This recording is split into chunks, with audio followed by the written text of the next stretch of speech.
This presentation is on positive reinforcement. What is positive reinforcement? Adding a reinforcer after a behavior occurs that in turn makes it more likely the behavior will occur again.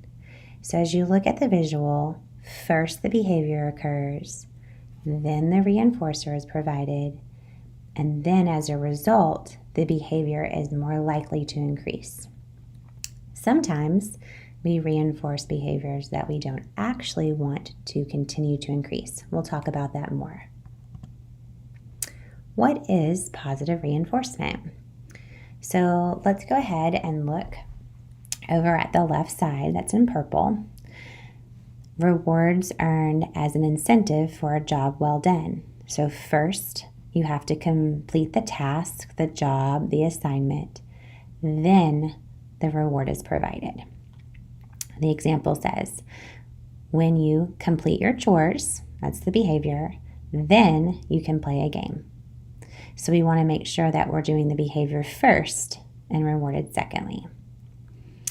Creates lasting positive change on behavior. It's not a one-time thing. It's going to keep happening over and over again.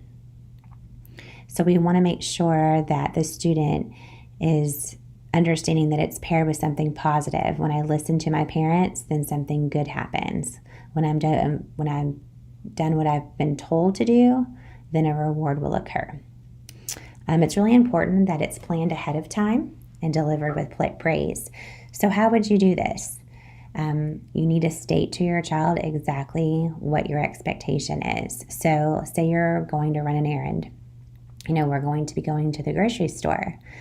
What I would like for you to do when we're at the grocery store is for you to help me shop and find certain items. It's really always good to have a task. And then say what exactly is going to happen afterwards. Maybe you get to put all of the groceries on the conveyor belt. Maybe you get to help carry something, whatever is motivating or reinforcing to that child. It's really important that you have clear expectations ahead of time so they know what to expect. Most students really like to have a job and to be participating. They're contributing. I say that a lot, like, how are you going to help our family? And then a lot of times the reinforcer is bragging to everyone, look how great you did. You helped everyone in our family, calling people, really sharing whatever reinforces that student. It's also important to note that the adult is always in control. They decide if and when that reward has been earned. If you ask your child, go clean your room, and you go in and it looks not so great, then they don't get a reward. You need to set those parameters and say exactly what needs to be met. So if it's just, I would like all of your dirty clothes to be put in the dirty clothes hamper or put in the washing machine, and that's the first step. And so sometimes you will have to break things down. I want all of the toys in the toy box, or I want all of the toys on this shelf. So make it very specific so they know. Cleaning your room is a big job. Breaking it down into tasks should really help.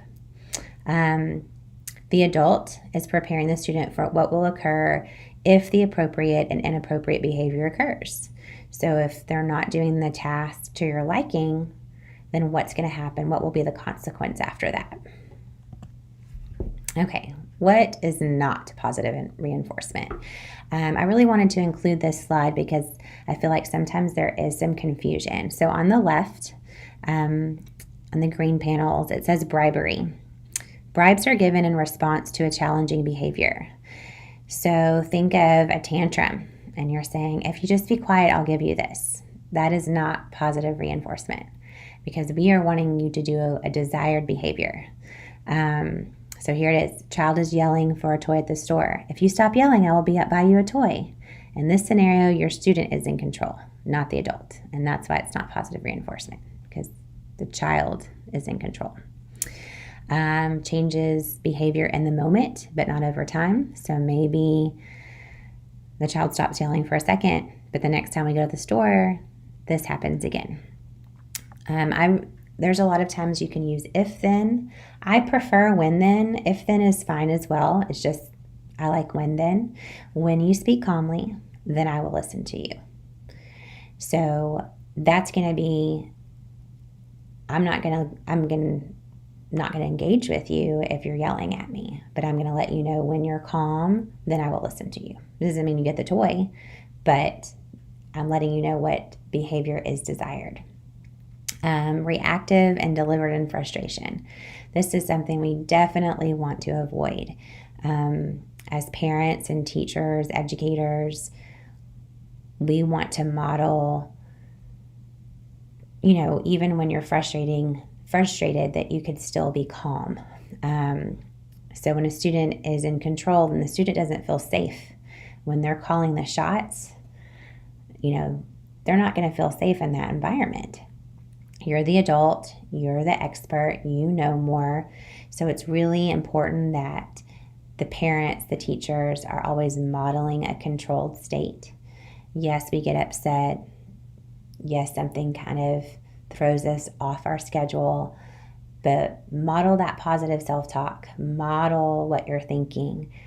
Gosh, we got a flat tire on the side of the road. This makes me feel uncomfortable, but I'm going to take some deep breaths. I'm going to call for help, and we're going to get through this. Sometimes these things happen. So really modeling when situations don't go exactly how you'd want, showing them that's okay. Sometimes we don't feel good, and just to kind of talk it out. The very last part, child is in control. Negotiation is made in exchange for compliance. We want to avoid this at all costs. The parent has to set the expectation. The student may not like it, but the student's feeling of safety increases because there is a sense of control. The student needs to know that you're in control so they can feel safe. You're the knowledgeable one. I always think of it in a situation with, I'm on an airplane and the pilot knows what they're doing. I don't know how to fly a plane. I don't know anything about planes, but when there's turbulence and maybe the lights flicker, I like when the pilot comes on and says, everyone, we're hitting a bit of patchy weather. We should be through it in about 15 minutes. Keep your seatbelts fastened. Okay? I don't like the turbulence, but I do like that someone has come on and told me we're going to get through it. So be that pilot. Let them know everything is going to be okay. You're going to go through a rough patch, and then things will get better. All right, so here's some examples and non-examples. The child is engaging in a preferred activity, screen time of any kind. Parent requests child to come and eat. Child ignores the request.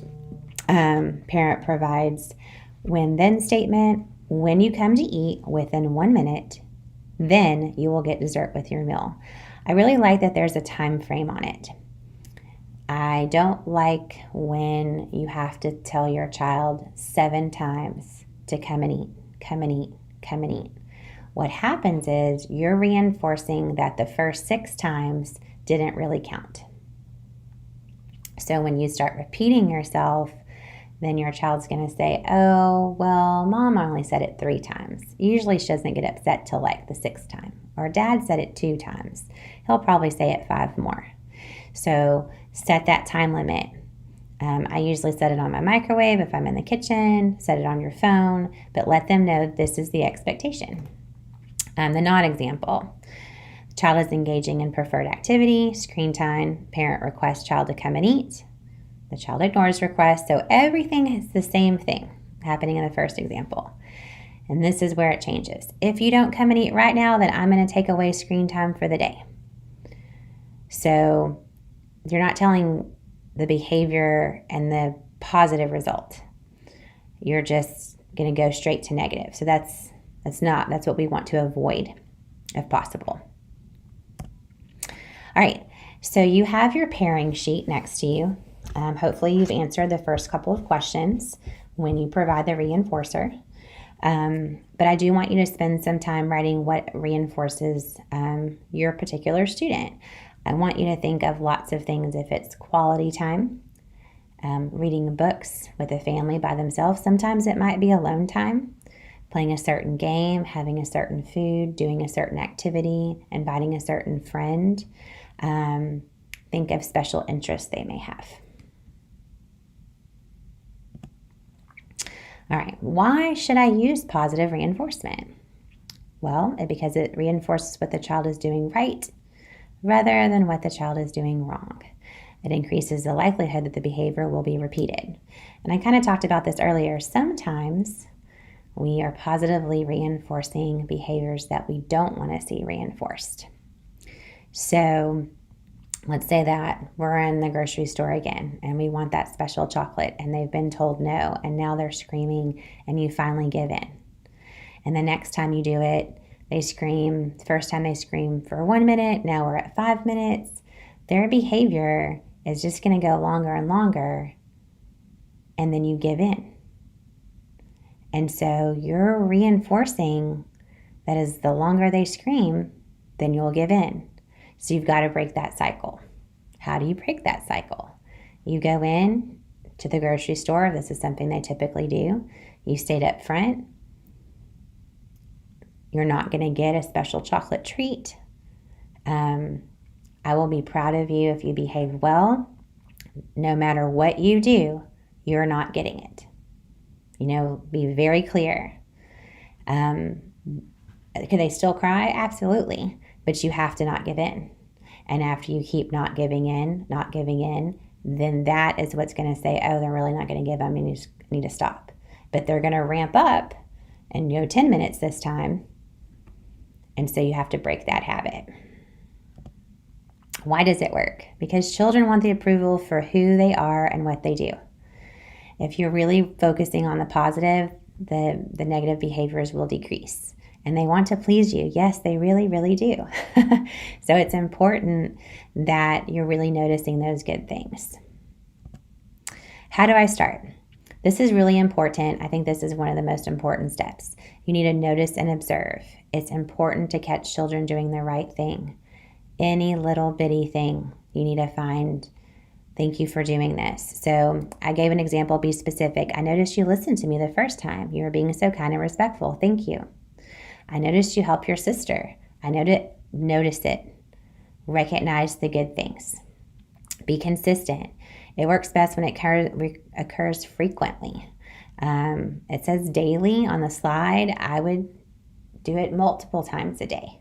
Really notice everything that you're doing that reinforces and tells your child something good. Because then they're going to get used to, oh, Mom noticed that. Dad noticed that. Grandma noticed that. She likes that, and I need to do more of that. But you have to really recognize it. All right, so now I want you to say what your child does well. And I really need you to think of all the different ways, what their strengths are, whether it's physical activities, if they're artistic, if they're wonderful writers, if they're wonderful helpers, if they think of others, if they're emotionally in tune to other people. Can they anticipate your needs? Do they value quiet time? So spend some time. If you need to pause it, go ahead and write every single thing that your child does well. All right, tone of voice and body language matter. I can't stress this enough. It really matters more of how you say something than what you say.